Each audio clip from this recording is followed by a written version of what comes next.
Hello Brick Fanatics, there is big news today for LEGO's reward loyalty scheme. What was previously called LEGO VIPs is now being called LEGO Insiders, and if you've heard this news you're probably wondering, so what? What's actually changed? How much is this actually going to affect you? Because, as is often the case with a lot of reward loyalty schemes, sometimes it comes down to branding, and sometimes it needs to be nice and clear so that people actually understand what's being kind of asked of them when they sign up to these loyalty schemes.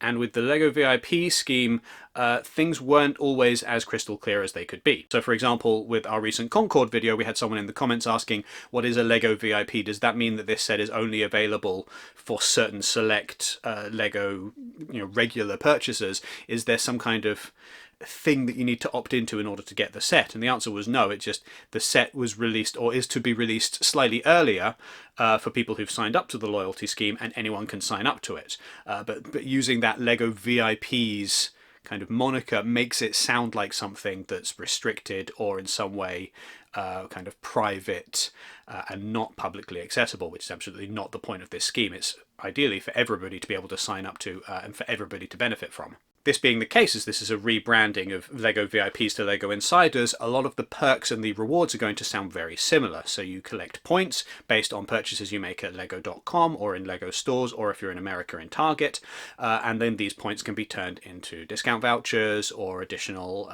add-on freebies that can go with, like a gift with purchase that can be included with a LEGO order, etc, etc. A lot of these things are going to be very, very similar. The big difference is that you can also now get points from purchases that you do not make from lego.com or from the LEGO store or from Target. No matter where you buy your LEGO sets, you can now get 20 additional points. This is probably the feature that's going to make the biggest difference in terms of usage for a lot of people who are already regularly making use of the LEGO Insiders program. So in every instruction manual that has been printed in the last few years, there's a special QR code on the inside here which encourages you to sign up to LEGO VIPs. And apparently this code is unique to every instruction manual, so here's hoping you've held onto your instruction manuals. So with the new Insiders program, when you scan that QR code, you get an additional 20 points added to your Insiders account. These 20 points are not enough to nullify the benefits of buying direct from LEGO if you're a big spender and you're getting a lot of VIP now Insiders points regularly,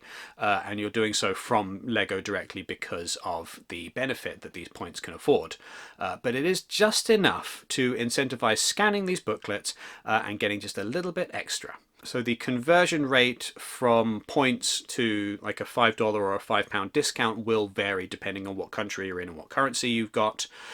In the UK, I think it works out that these manuals are worth like 12 pence, 12.5 pence each. Now when you scan them, you get like that little bit of a discount, or that little bit towards a discount voucher, I should say, which is, it's not inconsequential, it's not a huge amount, but it is enough that it's worth scanning every single instruction booklet that you get. Now the other side of the coin for this is that because you've scanned all of your instruction booklets, LEGO has a perfect map of all of the LEGO sets that you personally have bought. And with a lot of loyalty schemes, this is kind of the point. So if you, for example, are signed up to a large supermarket chain loyalty scheme and you get your slight amount of Nectar or Club Card points, the benefit of that is that the company can then track which purchases you're making and know what kind of things you're regularly buying, and so can see patterns in purchasing behavior, that somebody who's buying one product is more likely to also be buying a bunch of different products. And they often use that for marketing, like they'll target specifically, here's a voucher for a little bit of money off of what you're regularly buying.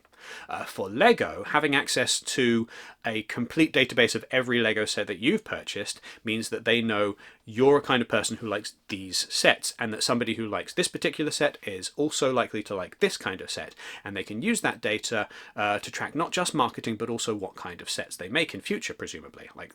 Presumably that's the plan with this, like get all of that information and use it to make a better map of what kind of LEGO sets appeal to what kind of people, which is actually really useful for us as consumers because it means that the LEGO group is then more able to cater and tailor to specific needs, or to see where patterns emerge and what kinds of products people are going to like in future. The other thing that's worth bearing in mind is that because of the reliance on these paper manuals for the QR codes, it's an indication that paper manuals are probably not going to disappear in the near future, which had been a concern. Like some of the rumblings from the LEGO group had been that they were experimenting with different types of Lego sets that used just primarily an app rather than the instruction manuals.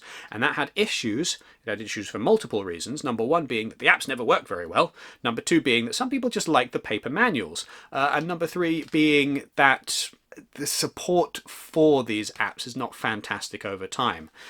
We've seen a lot of the attempts to meld Lego building with smartphone or tablet apps, where a few years down the line the tablet app stops being supported. Like, for example, if there's an apocalypse or a solar flare knocks out all of the internet around the world, suddenly you can't get your instruction manuals if they're not in paper form. So for now, for you, the main takeaway is that you should absolutely be holding on to these things as best you can. And if you've already put them in the recycling, too bad for you, you saved the planet, but you've lost out on some points. Otherwise, beyond scanning instruction manuals, there's not a lot of new things that you need to worry about doing. This scheme is going to run very similar to what was already in place. If you were already a member of the VIP scheme and making good use of it, then it's just going to be a very similar experience. If you're new, then hopefully the LEGO Group's attempt at rebranding will make the scheme a little bit more accessible, and you won't feel quite as overwhelmed with the idea of becoming a VIP and being allowed into the red carpet area and all of that, because it's actually just that you get some points back whenever you buy a LEGO set. But what do you think? Are 20 points enough to really genuinely change your behavior? Are you excited for the new scheme? Is this just a thing that's happened and you're not really going to pay much attention? Let us know in the comments. Do the regular YouTube stuff, like, share, subscribe, etc. You know the drill by this point. Head to the Brick Fanatics website for more coverage of the Insider scheme and all of the ins and outs of how that'll shape out. Make sure that you sign up to our newsletter to get all of the latest news about everything LEGO that's coming in the near future. And of course, use this QR code. It takes you straight to the LEGO website. So if you are making a LEGO purchase, and if you are trying to get some VIP Now Insiders points, then doing so through our affiliate link helps to support the work that Brick Fanatics does, because we get a little bit of a kickback from every purchase that you make. It doesn't cost you anything extra, but it just makes things easier for us. Thank you very much for watching. You're a lovely person. Have a great day.